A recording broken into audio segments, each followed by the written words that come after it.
So today we're diving into a single, absolutely brutal siege that literally decided the fate of an ocean and in many ways helped shape the world we live in now. This is the story of the 1538 Siege of Diu. It's a battle for the very soul of the Indian spice trade, but we're going to tell it from a perspective you might not have heard before, the perspective of the Indian power, caught right in the middle of this massive clash of empires. And wow, this quote from an earlier battle really tells you everything you need to know about the mindset here. For the European powers rolling up into the Indian Ocean, this was never just about business. It was about total, absolute domination. The stakes were just astronomical. If you control the spice trade, you control a source of wealth that's almost impossible to imagine. And to do that, you had to control the sea. The key to the sea? A tiny but incredibly strategic port off the coast of Gujarat called Diu. Okay, so before we jump into the main event, we really need to get a handle on the situation facing the local superpower, the Sultanate of Gujarat. Because they weren't just some bystander watching this happen, they were a major player whose entire world was being flipped completely upside down. You have to picture this. For centuries, Gujarat was this vibrant, booming hub of global commerce. Its ports were the gateways connecting the incredible spices of the East with the huge markets in the Middle East and Europe. This trade made the Sultanate incredibly rich and powerful. But by the 1530s, all of that power, all of that wealth, was facing a crisis that threatened its very existence. This slide just lays out the impossible situation Gujarat was in perfectly. From the sea, you've got the Portuguese. They show up with their cannons blazing, just shattering the traditional trade routes that were the absolute lifeblood of the Sultanate. Then from the north, you've got the mighty Mughal Empire under Emperor Humayun, a colossal land army that's threatening to just swallow Gujarat whole. I mean, they were literally being squeezed from both sides, and it forced them to make some really desperate choices. So, the road to this siege didn't happen overnight. It really began decades earlier. Vasco da Gama's arrival in 1498 was the first sign of this new, aggressive power in the Indian Ocean. By 1509, the First Battle of Diu had already made it painfully clear who ruled the waves. This all sets the stage for two absolutely critical events. First, that desperate Treaty of Bassein in 1534, and then the highly suspicious death of the Sultan in 1537, an event that would become the direct trigger for that huge Ottoman intervention in 1538.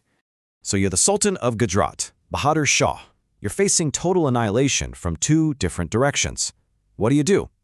Well, he made a fateful choice. He decided to make a deal with one devil to fight the other. Now, on the surface, this sounds completely nuts, right? Why would you team up with the very same people who are raiding your coastlines? But the logic, if you think about it, was one of pure survival. The Mughals were the immediate existential threat on land. The Portuguese, for all their power at sea, couldn't just conquer his entire kingdom. So Bahadur Shah made this incredibly pragmatic, though probably painful calculation. Use the Portuguese military to push the Mughals back first, and then figure out how to deal with the Portuguese later. And this was the price, the Treaty of Bassein. In exchange for that Portuguese help against the Mughals, Bahadur Shah handed over the keys to his most valuable port, Diu.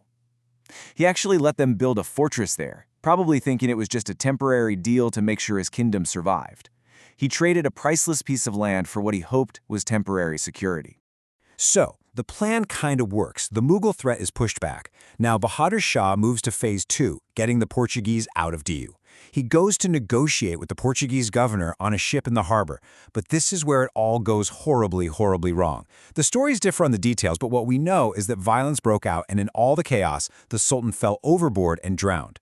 Now, for the people of Gujarat, this was no accident. This was seen as a treacherous assassination, a deep, profound betrayal that absolutely demanded vengeance. The gamble had failed. Spectacularly.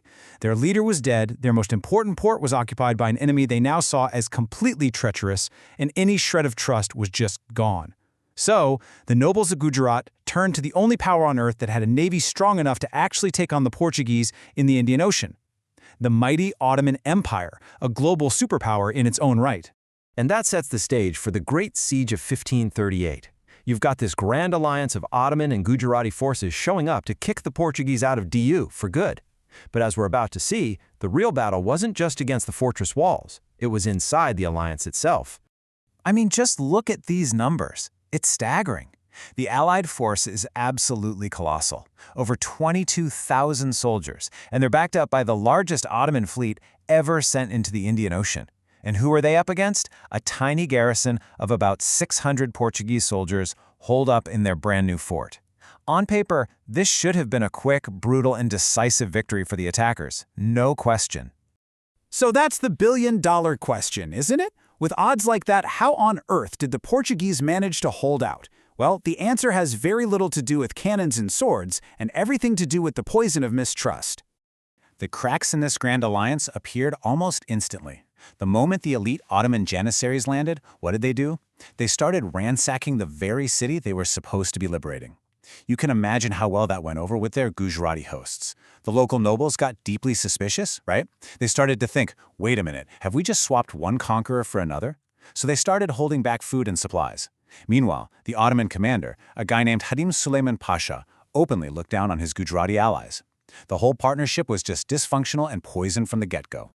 And while all this infighting was going on, the Portuguese defenders were holding out behind these state-of-the-art fortifications. You see, this wasn't some old-school medieval castle. The fort at Diu was a modern, angular bastion built specifically to deflect cannonballs and create these deadly kill zones for anyone who dared to attack. The Ottomans had some of the best artillery in the world, but for 4 months, their cannonballs practically bounced off the walls, and any attack on foot was just funneled into a death trap. The siege dragged on for 4 brutal months. Assault after assault was beaten back.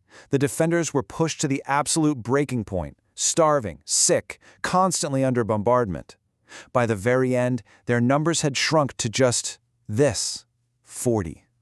That's right. Just 40 soldiers were left who could even stand up and fight. The rest of the defense was made up of civilians, including women who had taken up arms for one final desperate stand. The fortress was about to fall. They were holding on by the absolute thinnest of threads. And then, just as victory seemed certain for the attackers, the whole massive siege just fell apart. And the aftermath of this collapse would change the balance of power in the Indian Ocean for centuries. The siege didn't end in some epic final battle. It was way stranger than that. It just ended in a panic. The Ottomans, who were starving because their allies weren't giving them supplies, heard these rumors that a massive Portuguese relief fleet was on its way, and they just gave up. They scrambled back onto their ships and sailed away, leaving their Gujarati allies completely stunned on the beach.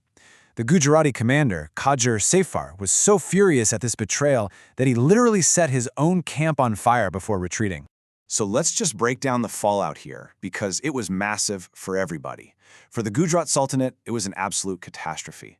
They'd been betrayed twice, their land was occupied, and they were now way too weak to fight off anyone. For the Ottoman Empire, it was a humiliating defeat that pretty much ended their big ambitions in India. And for the Portuguese, it was the stuff of legend. They had survived against impossible odds, and this victory at Diu cemented their control over the Indian Ocean trade for the next 100 years.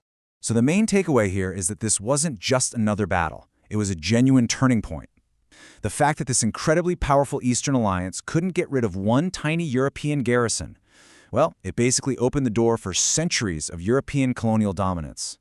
It was a victory of technology, for sure, and pure desperation, but more than anything, it was a victory handed to them by the deep, deep distrust between their enemies. And that leaves us with this huge question to think about. What if that alliance had actually worked?